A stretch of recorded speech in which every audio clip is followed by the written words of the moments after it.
Well, they say we have technical problems in this business. No, it's Henry's technical problem. I didn't bring my power for the computer, Rich. In our days, these are now things that are a little foreign to us. I just learned how to spell computers. How to use them is the next step. Well, we all have those issues. We can barely spell phone anymore, man. I agree with you, man. Hey, what would we do without these? Well, right. It's like, it's interesting. I read a buddy of mine down in Hobbs on Facebook wrote a message. He goes, I'm sitting in a laundromat watching somebody play on $1,000 phone, wondering he could have bought a washer and dryer for what he spent for that phone. And here he is in the laundromat paying to get his clothes done. Well, that pretty much sums it up. What we would do without him is beyond me, Henry. You're talking about your job, your responsibility today, how you liked your work today, and you went right to the enjoyment of being with the kids. Continue. Well, yeah, that's what it's all about with me is the kids. And I tell the coaches, we're gonna make this the best possible experience for the kids we can. And at the end of the day, that's what I mean. We're gonna have our issues, we're gonna have our problems, playing time and what else. But when I got asked this question a couple of weeks ago about what drives me, and I say, you know what? And this is no disrespect to anyone, but it wasn't that bad of a concept last year when we had no fans in the gyms and just watching the kids play and having fun. Yeah, it was quiet. I remember doing a game in Santa Ana 2 years ago for ProView when the day after the governor shut the whole state down, I'm doing a high school basketball game in there. And all you could hear is a ball bouncing and this and that. But you're thinking, these kids are actually having fun. They don't care. Kids just want to play. And that's one thing, I think people forget. When I see our kids performing, that's what we are. They're performers. And they're having the time of their life. And I always tell our coaches this. I said, things aren't the way they were. People always say, kids are changing. Kids aren't really changing. We're changing. Kids are still kids. They want to play. They want to compete. They want to have fun. Maybe one of the differences today, and I'll use us in Robertson as an example. In my day, you never associated with anybody from Robertson and vice versa.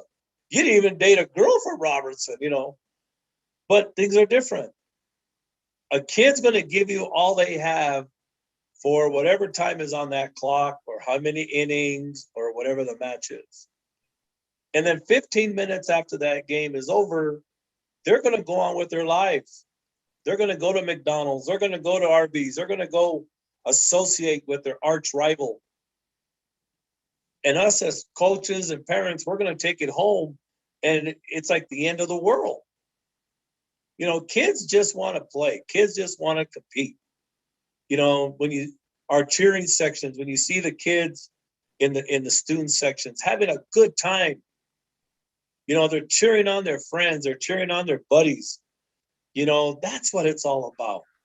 That's where the energy comes from. That's the thrill of me as an AD.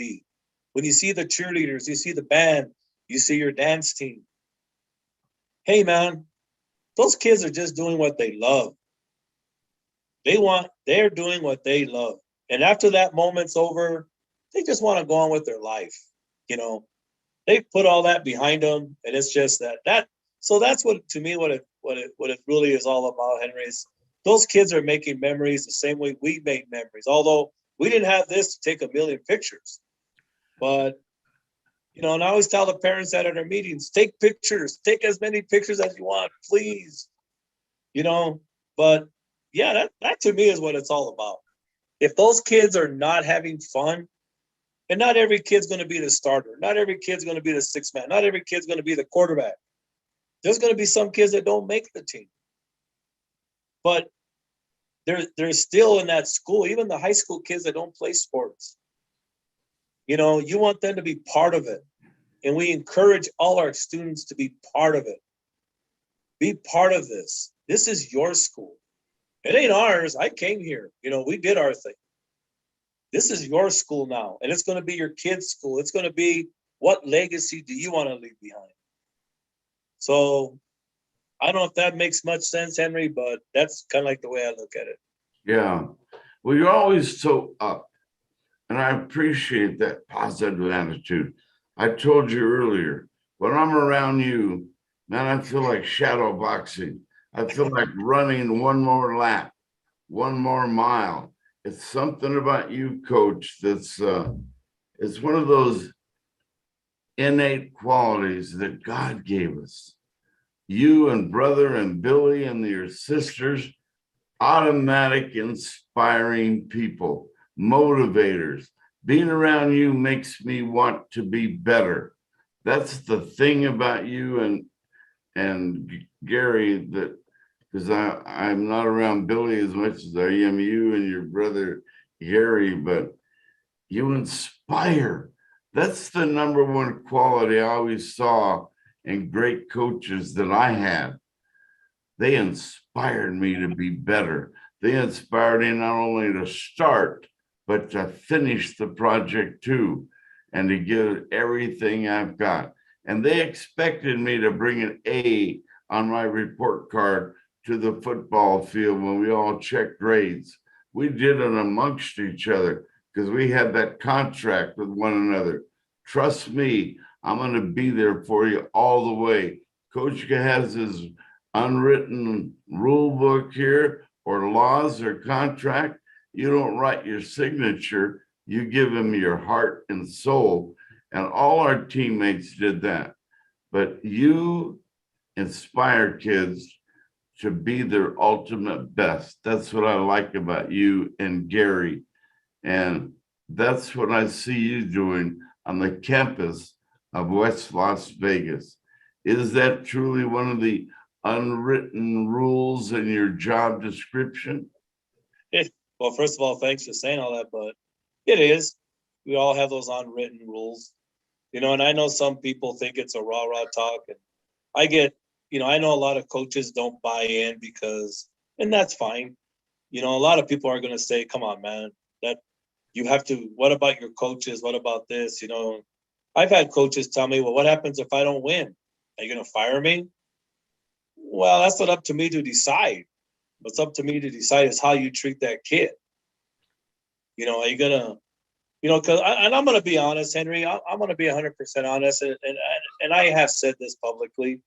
I think we have this much of an issue with coaches taking advantage of kids these days. I really believe that. I believe coaches have some very few. We have a lot of fantastic coaches out there, but we have a few that give us a bum rap because it's a win at any cost attitude. It's that I have to win. We're going to win. That's all there is to it, and kids, I feel bad, me personally, for some of these kids, regardless of their school, whatever, because I think every school has at least that one coach, win at any cost. The rules may not apply to me. I'm about winning. And then you kind of lose focus a little bit. And that's where the miscommunication comes. So a lot of what I say is about what I believe. That's my belief. I'm not asking you to believe what I believe. I'm telling you what I believe. Now, there are certain advantages about being an athletic director that you can say, yeah, you are going to listen to me. But I'm not a dictator either. I'm just saying this is what I believe. And it's just my opinion that I think we are getting to that point of win at any cost. You're forgetting about why you're coaching. You're forgetting about that kid. And I've always said this too, if I'm rambling on, stop me. But, kids have many issues in their lives, Henry. You know that. We were all teenagers. Kids have many, many things going on in their head during the course of a day. From 8 to 3 o'clock in that classroom, in that school, we don't know. We don't know what goes on at home. We don't know what goes on after 5:30 after practice. Sometimes that kid will come to practice. He's all messed up. We don't know why. All we want to know is, why aren't you giving me 110%? Did you ever stop to ask that kid what's happening? Maybe he's gonna tell you, maybe he's not. But I think at some point we got to check that at the door. And to me, I'm just saying, because I was raised by hard coaches, very hard and tough coaches. Did it get me somewhere? Yes, it did. But kids today just have so much in their head. They're being pulled different ways. They're being pushed in different positions. We got to remember they're kids and just let them be kids, man. Just let them be kids. And what happens between 3 and 5 is, yes, okay, but just let them be kids, man. Let them do what they love. Don't hound them more than what they're already being hounded. So that's just my take on the whole thing, man. I look at the future. You're a young man and you got goals and you're doing the job. Ultimately, what do you want to achieve? What will be your legacy when it's all said and done? Wow. Never been asked that one before. Leave it to Henry T, baby. I think if anything, just people say he had a good heart. He had a good heart. And whether you like the job I did, or as a teacher, as a coach, or as a father, husband, whatever, just I had a good heart and I meant well. I think that's really about it. I would add to that. I would add that you had a loving heart because you're an emotional guy. You're not afraid to tell somebody, I love you. Way to go. To hug your children, to hug a football player after a great performance, or maybe from the classroom. Last semester, he got a D. This semester, he was a straight A student, and you helped out. And you say, way to go. Mm-hmm. That's how I know Richard Tripp, an emotional, loving, caring leader. Well, you didn't know me as a coach, but I was a firecracker as a coach. But even with that, I think you're right. I think anybody you talk to that I used to coach, I hope would tell you that. Yeah, he was this and that, but at the end of the day, he was also this and that. So I like to think you're right on that note, Henry. I do love every single player that I ever coached. No matter what, we have great relationships now. We have good times talking about the old days. And yeah, I hope you're right, man. I think you're right. I appreciate that.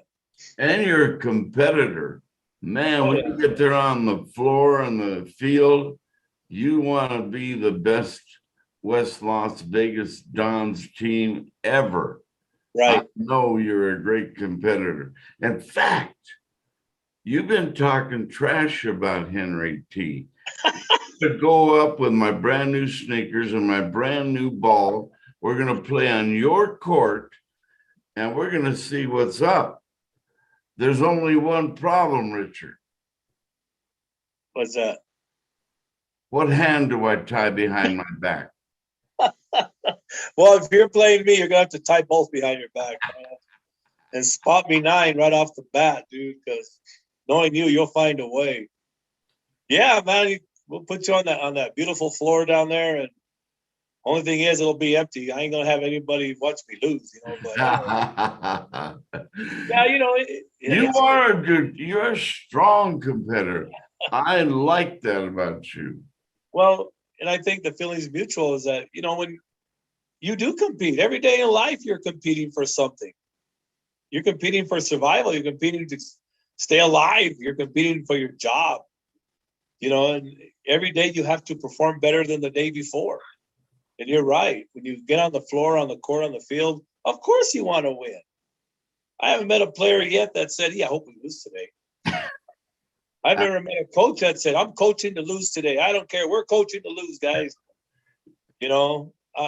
Of course you want to win. It's just, I think that's just human nature. We'll put it that way. I'm sure back in your day, I'm pretty sure Henry T, man, had his share of victories, and made it look easy at times, probably too easy. Well, you remember Abe Lincoln, right? Yeah, I happen to know the guy. He was my point guard. He was my shortstop. We Well, played hard, man. yeah. Well, Abe and I were tight. and you always told the truth. Amen. No, When you have support like that, you're not ever going to lose a game, man. but whatever we do, I love doing my job. You know what? And competition is there too. I want to be the most expressive, most versatile guy behind the microphone ever, because that's what my heart says. God wants me to be the best I can be. He gave me whatever qualities that I possess today, and I'm going to give him the glory. It's not going to be, way to go, Henry T. No, I've learned that lesson. And that's the last thing I want to talk with you. You're a godly man. You're a faithful man. And he's who's in charge. Do you mind? Is it too private to go there with you? It's cool. I think you hit the nail on the head there, and you're exactly right. We can all give thanks to people who gave us the opportunity.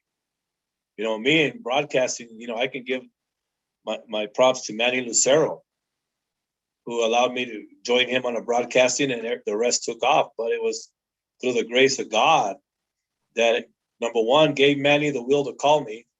Number two is through the grace of God that gave me the many opportunities, to do what we did every day, like you're saying. Every day and night you get behind that mic. I mean, yeah, you're talking to God knows how many people, but it's God who gave you that opportunity, who guided you, who put you in that position. And every day you said it. If you think it was this person, and this person, then, well, okay, that may be true, but it's God who's driving. God is driving it now. And that you're exactly right, my friend. Where would we be without it? Hey, by the way, when I go to Las Vegas, what restaurant are you going to treat me to beans and chili and tortillas? Well, we have a few. We have a few hole in the walls, as we call them up here, like everybody has. We have a place called Johnny's Mexican Kitchen. I call it the Mex. Good friend of mine owns it, just a 2-minute walk from my house. We have a place called El Encanto Restaurant that is a great mom and pop restaurant. Papas, I'll tell you, it's your kind of joint, Henry. The Andrea, who's the cook there, makes not papitas, papas, fries them the way Mama used to cook them, peels them the whole 9 yards, fresh tortillas. It's pretty awesome. How thick are the tortillas? Just thick enough, bro. Thick enough. Thick enough. Like us Hispanics, man. We like to use that tortilla as a spoon. So it's just thick enough to use as a spoon and hold that chili right where it belongs, man. Hey, I forgot to ask you the end of the legacy question. Do you have goals right now that Richard Tripp wants to achieve before it's all said and done? The only goal I can see me achieving anymore, Henry, at this point of my career is make sure I'm alive when I drop the keys at West Las Vegas. It's just, and like I said, I did the best job I possibly could.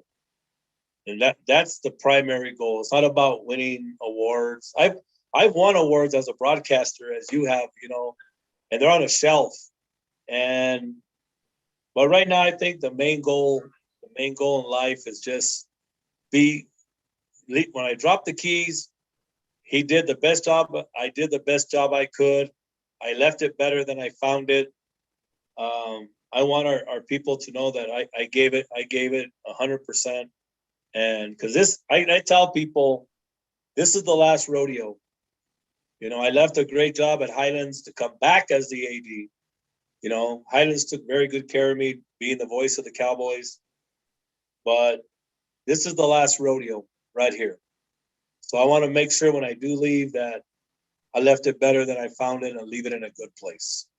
Yeah. That's the goal. They say when you got hit in the nose that, you know, we have nosebleeds because we are athletes and we get hurt a little bit. And they say when you got hit in the nose in competition that you bled green and gold. Any truth to that? One nostril green, one nostril gold. No, we think we do, you know, and it's probably true. I mean, if we cut ourselves, you know, God knows, but maybe it is red, but in our eyes, it's coming out green and gold. A little bit of glitter on it just to make it sparkle a little bit. I love your town, Las Vegas, New Mexico. I love driving through there. The only speeding ticket I have on my record on the highway was in West Las Vegas. Was out there on the highway in Las Vegas, excuse me. So You didn't know the right judge. Huh? You didn't know the right judge. Very polite officer, you know? Yeah. He smiled all the way writing that ticket. Well, that's the only way to get your autograph, man. That was the only way he could get your autograph was to put it on a ticket, dude. You're amazing. You are amazing. Henry T walks in, you find a baseball, you find anything, even if it's a speeding ticket just to get that HT on there, man. You're amazing. Yeah. And that's the other thing. The humor, the personality of you and Gary, always smiling, always laughing, can take a joke, can tell a good joke. That's a well-rounded man right there. Well, you know, growing up in the barrios, as we call them, you had to learn to take that carrilla, and you had to learn how to give it. You know, it's one of those things. You know that. You know, so it made you a little tough skin. But you're right. We can be as serious as we want, but you also got to have some humor involved, man. Because if not, we all go insane. Put it that way, man. Your broadcast career. I love listening to you and watching you because it's all energy. You give it your all. I love that because I like to do that. Mm-hmm. What's your broadcast career been like? Well, not bad. Like I said, I'm very quickly, Manny Lucero, my friend, called me one night and said, "Hey, I want you to be my color man doing Don's football games." And it kind of took off from there. So that's kind of where I got my start. And then I took over when Manny left, and everything went from there. Landed up at ProView Networks with JD Healy and Steve Davis. I've been with ProView since it started. I always say I'm proud of this. I was the very first broadcaster ever at ProView Networks. We did the very first basketball game ever. I done local radio here in Las Vegas for Matt Martinez, KNMX, and I'm proud to say that I have 3 NMBA awards on the shelf, working in there, being the voice of the Dons, and then from ProView it kind of branched out to Highlands. I was the voice of Highlands for a few years before I became the AD the first time at West, and staying connected with ProView. And back to Highlands again with Craig Snow, who is a great dude. And so that's pretty much, you know, where it is. I've been at it now for about 15 years. So off and on, it's been a pretty good run. You know, done a few state title games. Love baseball. I can do baseball morning, noon, and night. But yeah, so from KNMX to ProView to Highlands, you know, it's been a good run. It's been a good run. When you're in the midst of a game, you're wearing the headsets. Where does your mind go? How focused is Richard Tripp when you're doing a game? You know, the first thing, and I kind of learned this from JD back in the day, and I kind of already knew it. The focus goes to who you're talking to. You got grandmas and uncles and aunts, like, you know, when you're doing high school games, they want to see their hito play. They want to see their hito. They want to hear their name type of thing. You want to try and keep it, to me, try and keep it as personal, but yet as exciting as you can. Focus on the play. And one of the things I learned a long time ago, and it's sort of advice I give my girlfriend, Cindy, her son, is stay behind the play. Don't try and get ahead. Because you get ahead, and that's where you kind of mess up a little bit. You anticipate, like pretty much like a football secondary player. So try and stay in the moment. Stay in the moment, man. And just remember, you have people that you have mamas and grandmas and aunts and uncles. They're all listening. So, and always remember this, it's something we learned way back. Again, it comes back to one thing. This ain't about you. It's about those kids up down there. It's about the kids playing. So that's the focus. And get every name right. The hardest part sometimes is get every name right. Sometimes that's hard to do. You don't want to mispronounce somebody's name because, again, that's somebody's kid. That's somebody's relative down there. So, and I think the other thing too was, a little bit is treat the coaches with respect because they're the ones that are going to give you all the information you need. But yeah, in the moment, it's just remember it's about the kids, and it's about, if you're doing pro view, of course, it's like doing TV, like they can see it. In radio, you can lie. It's 1 yard in a cloud of dust. In reality, the ball went 6 inches. But yeah, that's pretty much it right there. Well, see, already you're pumping me up to go back into the business. Like the Godfather said, the more I try to quit, the more they reel me in. Yeah. I'm being reeled in by you right now. I feel like I can still do this.